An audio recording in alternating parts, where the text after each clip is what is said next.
Hello and welcome to Unapologetics. I am Brentley, and this is the podcast where we read a Christian article and explain why it's stupid. I have here, this one's called ChatGPT, AI, and the Image of the Beast. It's from prophecynewswatch.com. And yeah, so this is basically, the this new chat thing, this new chat GPT thing that came out. It's incredible, honestly. It really is fascinating. It can create, you can give it prompts and it'll create different, it can write essays that are like indistinguishable from ones that like humans made. And it just has all the access to all this data. And I mean, it has the access to the internet, so it can like learn through the internet and then like follow your prompt to write an essay, write an article, whatever.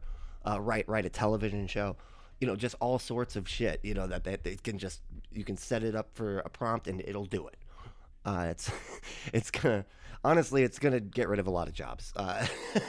The fact that we're figuring out how to make, I mean, they can even make art, and that's like always been sort of the argument that I've heard is like AI can't, it can't make a painting. Yeah, it can. Yeah, it actually can. It can create art. It can do pretty much all the things that humans can do. Because all it has to do is look at, it can go and just look at the other ones that people have made, learn as much as it can through all of that, through the access to the internet, and then just turn around and recreate it based on your prompts. That's how it works. But so this is obviously, this Prophecy News Watch. So of course they're very much antichrist, uh, like with antichrist on the mind there. So so they are pretty worried about this new technology here. So we'll go ahead and start it out. On November 30th, 2022, the best artificial intelligence AI chatbot in history was released by OpenAI, an AI research and deployment company. The chatbot, called ChatGPT, GPT stands for Generative Pre-trained Transformer, garnered more than 1 million users within its first 5 days and has since surged in popularity for its ability to answer complex questions and produce detailed human like content. Yeah, it's incredible. Most impressively, according to Forbes, ChatGPT has been able to generate intricate Python code and write college level essays when given a prompt. Oh man, that's gonna be so hard for teachers. They're gonna have to put something in that to be like, oh yeah, and this was written by a robot. Like I don't even know how you would do that, but like, because they can just copy it and paste it to something else and take that part out or whatever. If it does have like a, this was written by a robot, you know. So it's, I don't even know. That's crazy.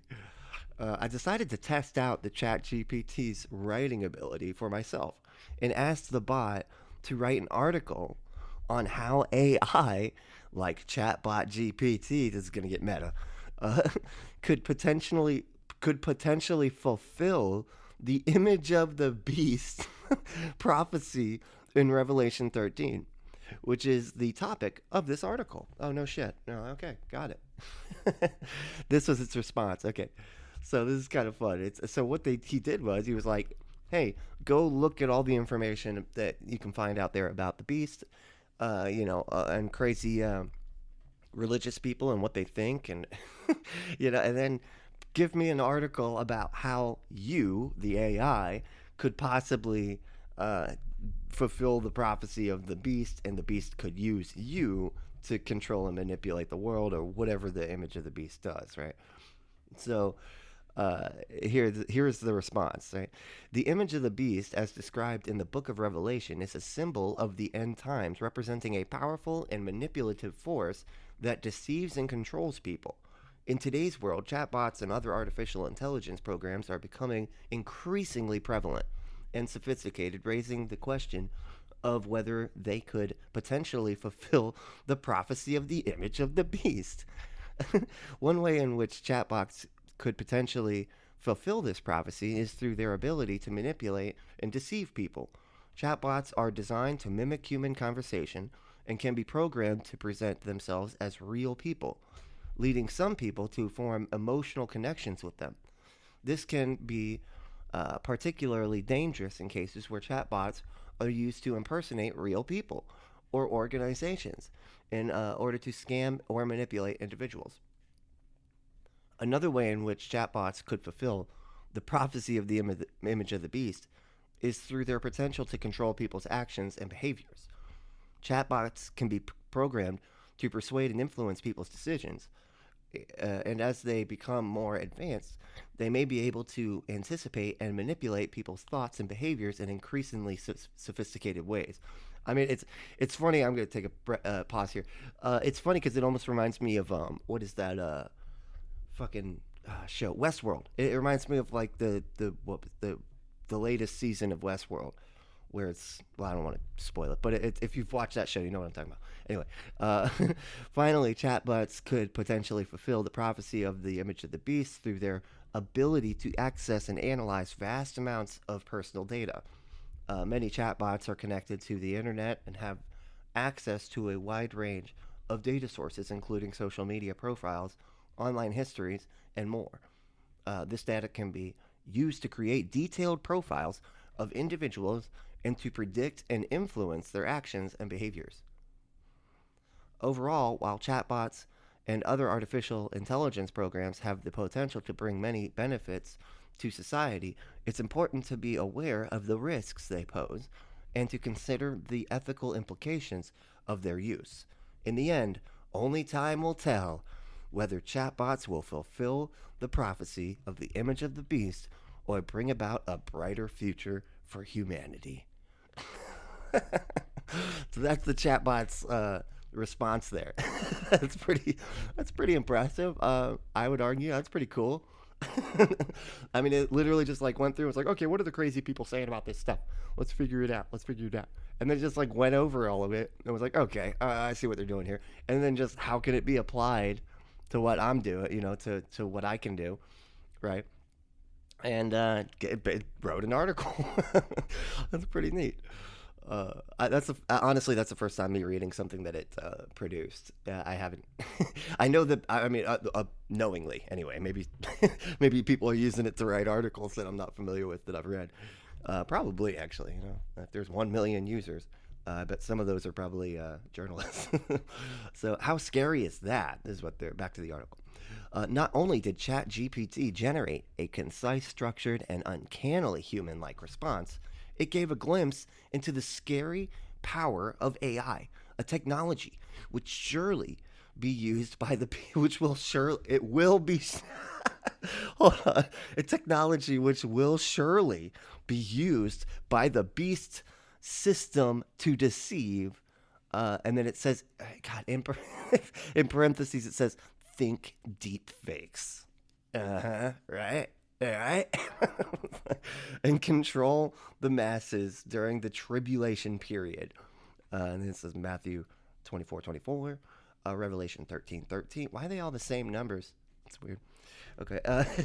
It seems that the developers at OpenAI were not too happy with its response, though, because the very next day when I asked ChatGPT the same question, it responded with, "It's not accurate or appropriate to suggest that ChatGPT or generative pre-training transformer could potentially fulfill the prophecy of the image of the beast, as ChatGPT is a tool created by humans and does not have the ability to fulfill prophecies or have any sort of religious significance." I mean, yeah, I mean, it could just be following it to its logical conclusion because it's like, oh, wait, even just looking, even the chatbot, that's what I was thinking. Like, even the chatbot is smarter than these people. Look, the last thing it said, like before, was overall, while chatbots and other artificial intelligence programs have the potential to bring many benefits to society, it's important to be aware of the risks they pose and consider the ethical implications of their use. In the end, only time will tell whether chatbots will fulfill the prophecy of the image of the beast or bring about a brighter future for humanity. So it's like, uh, it even says like, hey, maybe it's not true. Maybe this chatbot will be helpful. Maybe that. And they're just like, of course this chatbot will be used by the Antichrist. Like, it's smarter than they are. That's hilarious. Uh, it seems that the developer. Oh yeah. So yeah. So they basically responded, and I don't know if maybe the developers went back and were like, oh, somebody asked it this the other day. I don't think we should have the Chat GPT like explaining why it could end the world and stuff like that. In article form or any other. Um, I just and so maybe that's the case, or maybe it just followed the Chat GPT once it had that prompt, could follow it to its logical conclusion after like combing more of the internet and realizing that it's this is ridiculous, and that it isn't appropriate to ask that sort of thing because fulfilling prophecies isn't something it's capable of doing. But that's just of a further understanding of what it was prompted to do. I don't know, or it could just be making it up. I have no idea how I've seen I've seen them make up a lot of shit on these kinds of websites. So the image of the beast prophecy. One of the first passages that comes to mind when seeing the great strides being made in AI is Revelation 13:14 through 15.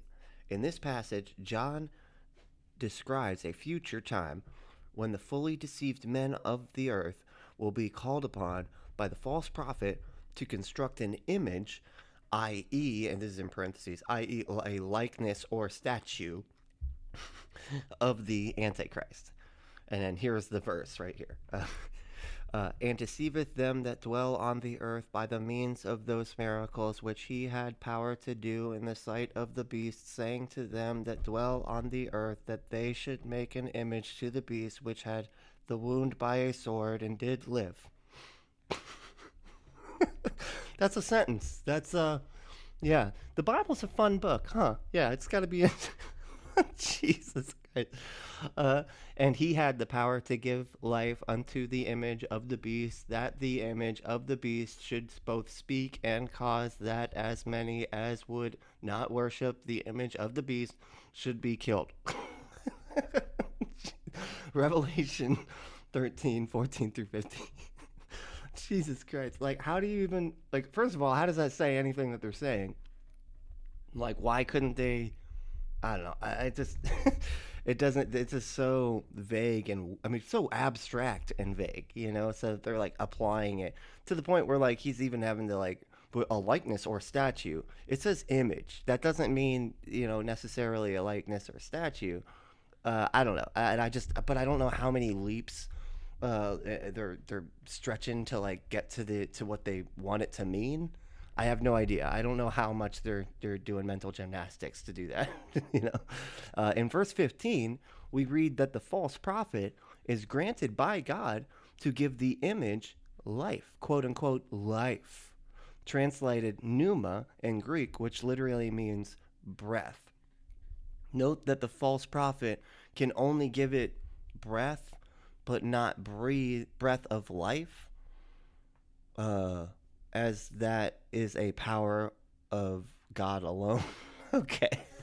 I'm like, what? What are you talking about? So, okay, because it doesn't say breath of life, that means that it's, it's just half alive, I guess, according to him. I had always, my dad used to teach on this stuff a lot, and he always said that it would come alive. And it wouldn't be through technology, it would be through magic, and through the power of the devil, right? As far as I understood it, of course, this is all nonsense and ridiculous to me, but like the one part where it says the sword took him down, like he was killed by a sword, or did not die or whatever, that was like supposed to be some grand conspiracy where they make everybody think that he got killed, right? And then he comes back to life, and it's like, and that's supposed to be a big deal, and that's how they know, oh, that's the Antichrist, da, da, da, da. But and then another part that says that he builds this big or the understanding again. I don't know if image like actually does translate to statue or whatever, but I always heard it that it would make this giant statue of itself, and then he would like talk, like make the statue like talk and like scare people and stuff. And then yeah, he would demand that everybody bow down and worship the statue or whatever. It's basically the bunny, the Shadrach, Meshach, and Benny of Veggie Tales. I don't know if y'all are familiar with that, but it's just the story of Shadrach, Meshach, and Abednego, basically saying that they had to worship this idol or whatever, and in that cartoon they made it a bunny. It's like the bunny. Ooh, I love the bunny. I don't, and he's like, everybody has to sing the bunny song. And if you don't, you get thrown in the furnace. Well, Shadrach, Meshach, and Benny didn't do it, And I almost feel like that's probably what, like, if John wrote this, whoever wrote it, I don't know who wrote it, right? But if he was tripping balls in his fucking in his cell, because he ate the mushrooms that grew out of his crap, whatever happened, I don't know, and he started, dreaming this stuff, it would make sense that he would just think that the Antichrist dude would basically do the exact same thing as one of the stories that he was very familiar with, which is the story of Shadrach, Meshach, and Abednego. Anyway, it seems that the image has the appearance of life manifested in its ability to speak and reason. But how is this possible for an inanimate object? Like, it doesn't actually say any of that. They're making so many fucking assumptions here. It's insane. It's crazy how, like, if you just start it, like, if you start your mentality down a path where you're like, hey, AI will contribute to the beast, like, it just, and then you go back and read it, then it's like it alters your entire perception of what you think it would mean before that. It's just so funny. You can do that with anything. You can just like change little details, and then I could make up a whole nother narrative based on this little tiny verse, these couple of verses here. And that's the way it seems to work, because like all these different denominations, all these different doctrines, they all have different beliefs about the end times. And it's just really funny to to see how they get to where they get, and it's just like, wow, that's a leap. Like, all this is like such a leap. Until the advent of AI and robotics, such a thing was not humanly possible. But now, many of the elements described by John can be mimicked by 21st century technology, such as an android, an AI robot designed to look, move, and speak exactly like a human. Exclamation point. A Geminoid. A Geminoid? I've never heard of that. Okay. For example, is a special type of android that is not only created to look exactly like a specific person, but is also equipped with technology that allows the operator to remotely manipulate and talk through it via a wearable brain dash machine interface. A brain machine interface. Okay, yeah, sure, why not? It's fuck. What's that movie? Surrogates. It's fucking surrogates. That's what that's what they're talking about here. The Geminoid can reproduce the voice and movements of the actual person in whose image it is made, and even capture the remote audience's response through its built-in cameras and microphones to send back to the operator. Well, duh. Yeah, I mean, of course. Yeah, but yeah, the image of the Antichrist having control over thousands of Geminoids. Some Dr. Robotnik all of a sudden. Jesus Christ. Okay. Worldwide, made in his own image, and being able to speak to mankind simultaneously through the Geminoids, and know exactly when someone refuses to worship it. So he's gonna. I'm just trying to picture what they're saying here. Okay, so the Antichrist comes to power, and his big plan his big like his his big thing is being like, hey, everybody's got to worship me. I'm gonna come to every one of your fucking houses. And he just shows up at the door, knocks at the door. You're like, oh shit. Well, okay, it's the Antichrist, y'all. Okay, assume the position, y'all. Time to worship. And if you don't, he's like, laser beam, laser beam. You're dead. It's like the fucking RoboCop. You have 3 seconds to comply. 2 seconds. 1 second. It's like, among the more amazing aspects of this image is its ability to cause the deaths of those who refuse to worship it.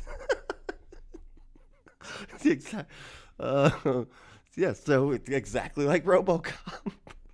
Uh, in the past, some have speculated that the image of the beast might be a 3D hologram of the Antichrist.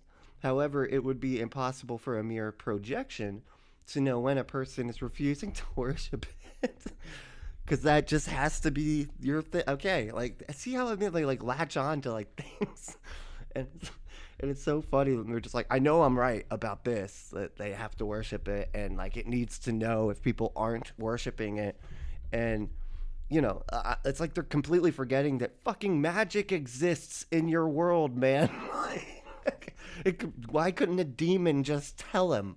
Whatever. Like you have demons that are all over the. Anyway, Jesus Christ. But no, now it's got to be logically like within the realms of fucking reality that the rest of us understand to be reality. Okay. On the other hand, a robot powered by AI could easily detect when someone refuses to worship it and alert the authorities of someone's insubordination. Security robots equipped with cameras and facial recognition technology are already patrolling public spaces around the world, such as malls and airports, and using AI to detect bad behavior, in quotes, bad behavior, give audible warnings, and notify security. In fact, one of the current fears about AI's ability, if applied, is autonomous weaponry. It is possible that facial recognition and decision-making AI could together form a lethal weapon that can target and kill without human involvement. In other words, an AI robot could also have the ability to kill. Exclamation mark. Could have the ability to kill. Um, so now Chappie. Now we've moved into Chappie. Okay, all right. Yeah, the robots are deciding shit. I mean, I think there would be a lot of ethical problems with that, which is sort of what the movie Chappie is about. Uh, Kinda? I don't know. Conclusion. Oh, so this was an abstract, I guess. Of course, this is all highly speculative. Oh, thank goodness you said it. Okay. Well, that makes me feel a little better. All right.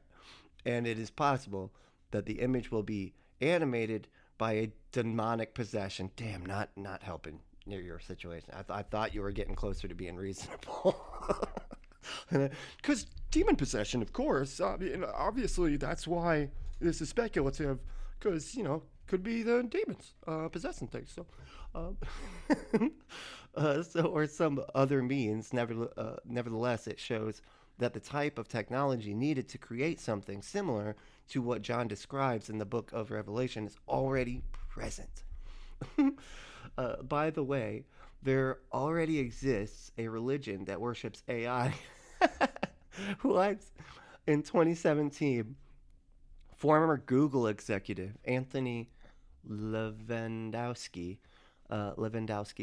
founded Way of the Future, a religion that focuses on the realization, acceptance, and worship of a godhead based on artificial intelligence. That's so weird, man. I don't know. I mean, you could see that in some like science fiction movie. That would be really interesting to have like some fucking AI cult, and the AI like cult, like the AI is the cult leader and knows that it's a cult leader. That'd be so weird. That'd actually be a really good movie. Somebody should write that. Developed through computer hardware and software. Okay, wow. I'm glad you glad you're here to tell us these things because I thought it was just hardware. Originally published at Christian Evidence, reposted with permission. So yeah, it was just that one was a lot of fun to me. I wow, that went a lot faster than I thought it would. But it is just interesting how they jump to these different things, as far as like uh, their conclusion. And didn't he like contradict himself? Because at the end he's saying, "Hey, this is speculative," but like in the actual article, he was saying that he was like, "It's the AI or the beast is definitely going to use AI in order to, in order to take over the world or whatever the fuck, right?" Like he said that's a definite. So I don't know. Man, that's too funny. So now on the other side of the coin, I got an article here from ChristianityToday.com. It's called "AI Might Teach, but It Can't Preach." No, our future children or grandchildren will not be evangelized by a robot. Russell Moore wrote this. It was on January 26, 23. ChatGPT, the eerily accurate artificial intelligence AI information gathering and writing chatbot that launched this past November, is worrying a growing number of people. Teachers are wondering how genuine a high school or college essay will be possible again when any student could produce within minutes a fully formed original footnoted paper.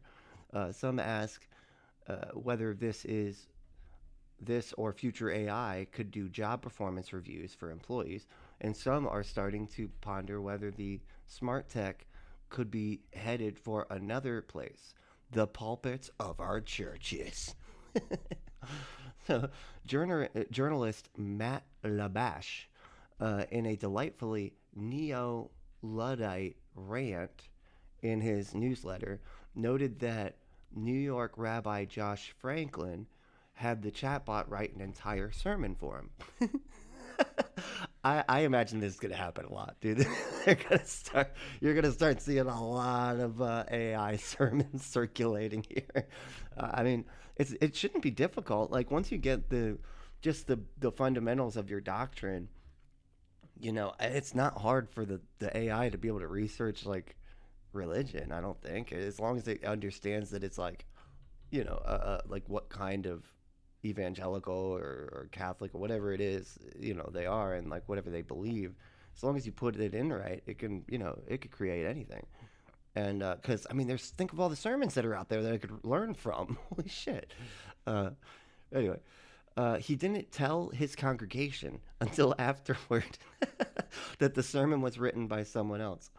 When he asked them to guess who wrote it, they identified the late Rabbi Jonathan Sacks, perhaps the most renowned Jewish preacher of the past 20 years. Wait a second, they, they just start yelling out stuff in their in their sermon. So who wrote it? Who do you think? And people just start shouting names. Okay, actually sounds like kind of a fun a fun church experience there. Um, Imagine the synagogue's reaction when they were told that the sermon they liked so much was assembled with zero human contribution. Is that the future of Christian preaching? You might respond, "Of course not." Maybe you could just believe such a thing could happen. But imagine trying to explain Google or a smartphone Bible app to a person 30 years ago. What if everywhere accessible AI could write completely orthodox, biblically anchored, and compellingly argued sermons for pastors every week? I'm guarantee it. I guarantee this is gonna happen. Man. Yes. I remember my pastor over at Calvary Chapel back in the day, and people used to tell me, and I swear I remembered it because like I had been going to that church for so long, and I always took notes and everything. And I remember the same sermon happening multiple times. And I'm like, wait a second, we've all heard this one before, you know? And I mean, I don't think he ever admitted it, that he did reuse the same sermons, but he definitely did. because I just remember hearing the same sermons and being like, that was exactly like in that order. And I even had notes to be able to verify it. You know? So anyway, Garrison Keelar told a story about a man whose pastor asked whether he believed in infant baptism. The man responded, "Believe in it? I've seen it done." If we're asking whether artificial intelligence can know the Bible, research themes and backgrounds, and write applications to life and imperatives for action, well, we've seen it done. But the real question is not about technological possibility. It's not really about church leadership ethics either, is it? Really? Okay, I would think, like, 'cause I could totally see that this like using that AI to write sermons and be like, "That was me. What? That was me. Didn't you notice it was my style and everything?" Because can't you like say that I'm the one that's writing it? Here's all my sermons, so that it can even write according to like how you sound, you know, and just use like your phrases that you tend to use and stuff. Anyway, rather the question is about what preaching actually is. Okay, what? Tell us. I'm chomping at the bit here. What is actually is preaching? When I first told my pastor that I thought maybe God was calling me to full-time ministry at age 12 or so. Oh, God. Oh, man, these poor kids. And you know the sad thing? I was right there. That's exactly what I was doing. I was like, yep, I'm going to be a pastor. Or like a music minister. Or something along those lines. He told me I would preach in 3 weeks on a Sunday night. I said, I don't mean he's calling me now. I mean like when I grow up. He answered, "Well, I'm calling you now." Oh, so he's having the 12-year-old. So he's having the 12-year-old preach a sermon. Okay. I'm sure the congregation was fucking thrilled about that. And I'm going to teach you what to do. And he did. He gave me a book of sermon starters. Oh, God. Okay. Outlines of biblical texts and possible applications. He offered some tips for speaking and on interpreting the text. When that Sunday night came around, I went into the little bathroom beside the baptistery? Baptistery? That's a thing? Okay. Of our Baptist church. So a Baptist church has a baptistery? Of fucking course it does. Why? You know, I don't know why I question these things. Jesus. I mean, Brazil does have a Brasilia, so I mean, I guess it's like that. It's the capital of the Baptist Church, and threw up both right before and right after preaching. Oh, okay, he threw up. Well, some mom spaghetti, you know, started with the sermon already. Anyway, all right. The sermon was awful, and I'm glad it wasn't recorded. Yeah, that's fucked up, man. Your dad's kind of an asshole. You know, the people go there to get a service provided that they're actually fucking paying for. Okay?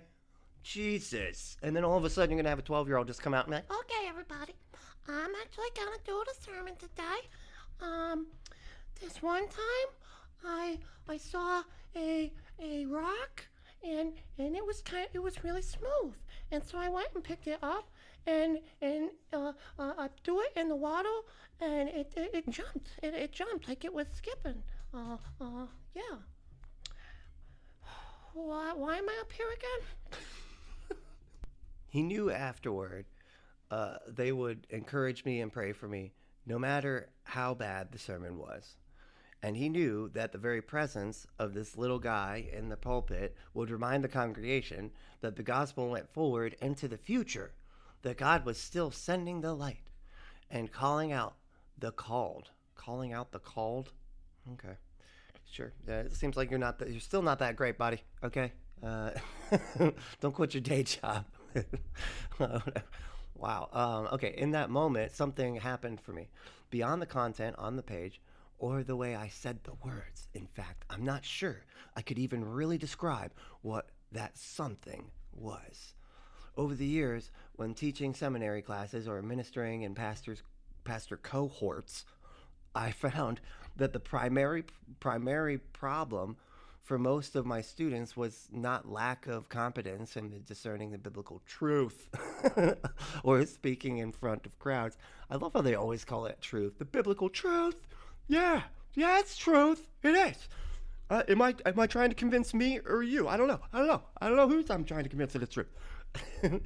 uh, I know there are some current and aspiring preachers who don't take the Bible or the task of preaching seriously. And then in parentheses, God, I don't know why they always do. Know it? Question mark. I've seen it. What? It's okay. But that was seldom the case with virtually anyone I ever taught. Rather, for some, the tendency was to collate commentaries and then diagram the text down to points and subpoints and sub-subpoints. That's mostly what I've seen. And I mean, that's what, yeah, I mean, that's why church is pretty fucking boring. I'm just saying, you know? If church did like an AI thing, man, I'd be, I think it'd be a bit more interesting. But anyway, what many of those students eventually started to see was that the preaching moment is more than the sum of its parts. And in its and in the best of cases, our audiences should witness the same thing. Yes, preaching needs someone who knows the text and can convey that to the people, but it's not just about transmitting information. Okay, it's like, so this is like a how to preach rundown. I thought we were talking about AI here, man. Damn, it's like what a fucking what a side venture. I guess that's their whole bag because the regular things they have to teach on is boring as fuck. So they have to figure out all these little side roads to go down to like make it a little bit more interesting. And I guess the story about his childhood having to preach is more interesting than just being like, I don't know, Jesus loves you or whatever fuck. The preacher is delivering good news. That's true even when the sermon speaks of God's judgment. Sorry, let me read that sentence again. What? The preacher is delivering good news. That's true even when the sermon speaks of God's judgment. Yeah, that's what it says. It's like, yeah, it's good news. Even when he's talking about torturing you forever. Yeah, yeah. And even when he's talking about people going and saying, Lord, Lord, I did all this stuff. And he's like, get the fuck into the flames of hell because I don't know you. It's still good news, technically. I mean, after John the Baptist told his listeners they were vipers who should flee the wrath to come, chaff that would soon be burned with unquenchable fire, Luke writes, with many other words, John exhorted the people and proclaimed the good news to them. When you hear a sermon, you're not hearing the equivalent of a motivational speech. Yeah, the fuck you are. Yeah, that's exactly what it is. Or even biblical, theological, or ethical seminar. An AI program will like, oh, we're back. Okay, we're back. That's right. That's what this is. Fuck, I forgot all about it. An AI program will likely be able to do all that.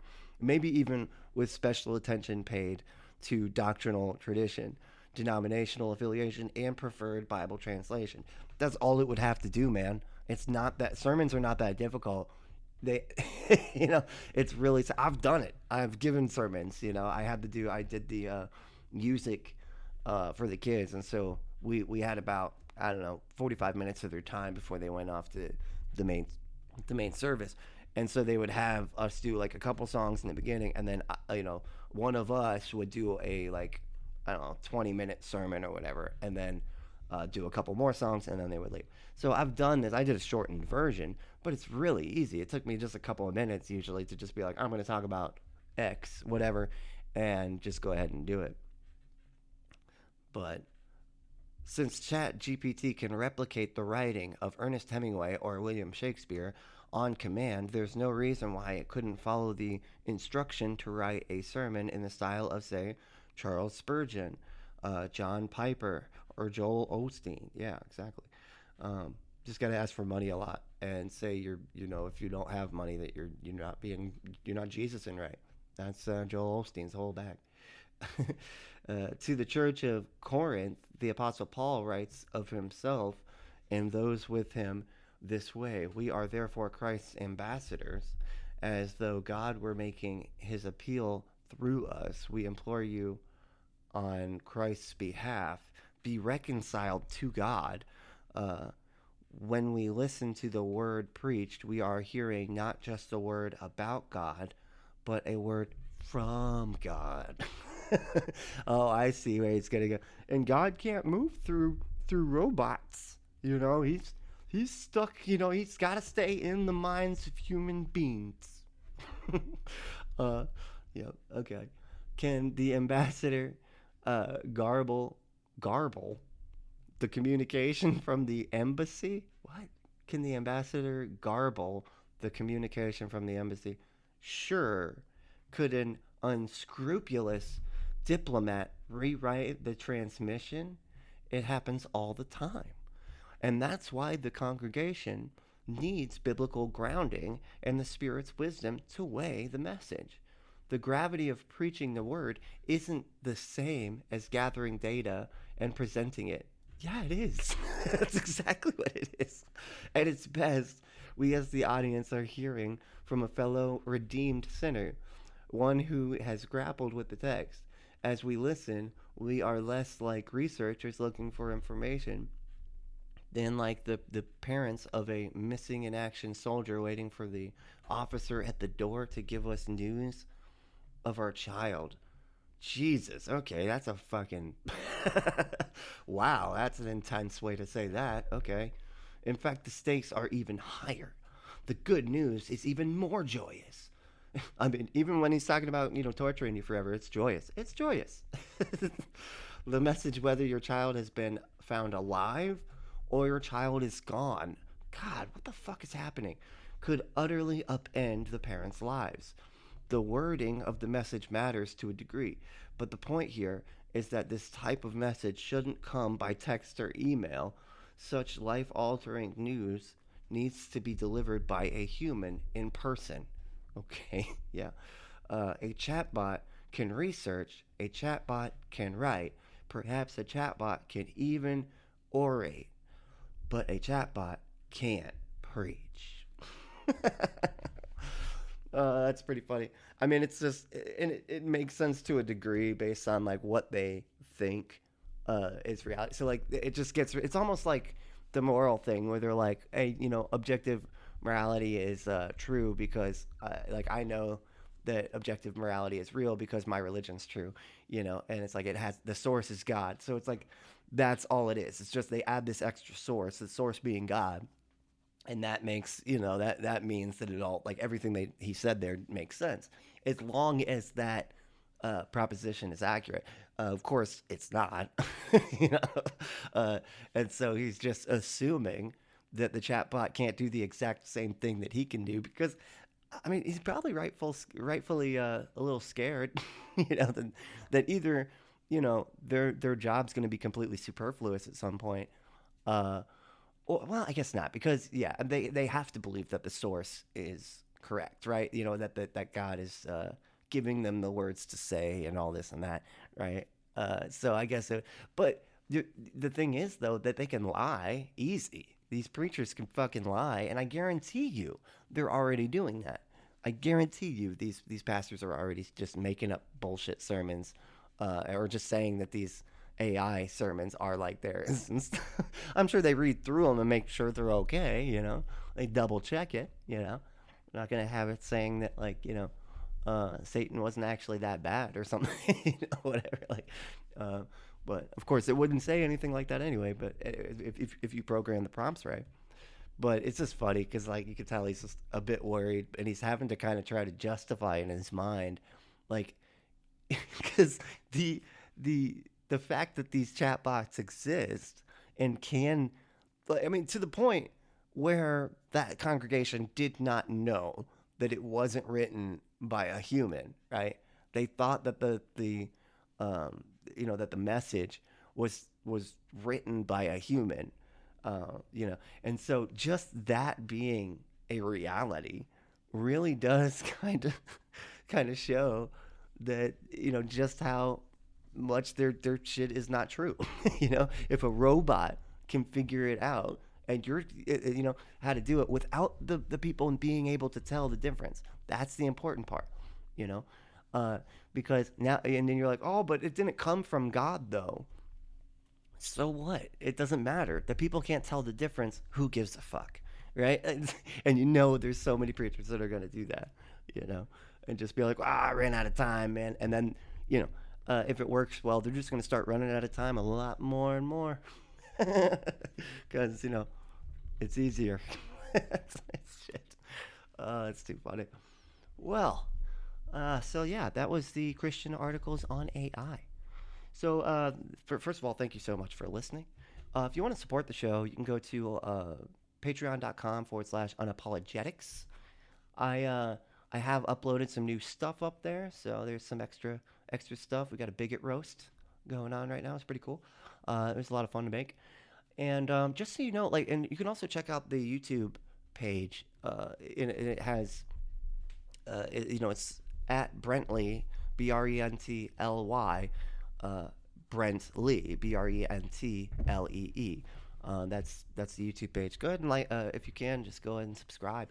And it's completely different. It's not this show. I know a lot of content creators will basically do a YouTube show and then just take the pieces from that YouTube show, edit it down, and make it a podcast. That's not what I'm doing. It's a completely separate thing. This I go through articles on the YouTube show. They're just brief videos, but I go through these really wacky Christian videos that they're all prophecies and a lot of talk about Baal worship and stuff, and then the Hollywood worships Baal, and so it's all conspiracy Christian stuff. It's really fun and it's really goofy. You should check it out. But yeah, and if you want to follow me on Facebook, I am up there as Brent Lee, and you can come join the Secret Underground Party, which is a group. And yeah, just send me a request. I will add you to the group, and yeah, it'll be a lot of fun. You can interact. And patrons, if you become a patron and then message me and just let me know that you want to have access to the database, you can add any article that you would like me to cover, and I can read through it and just add it kind of to the database. Which means as long as it's good, if I think it's going to be good, I will definitely do it. So if you want to do that, that'd be awesome. But all right, thanks for listening. And what do we say to the haters, discriminators, and masturbator shamers? Fuck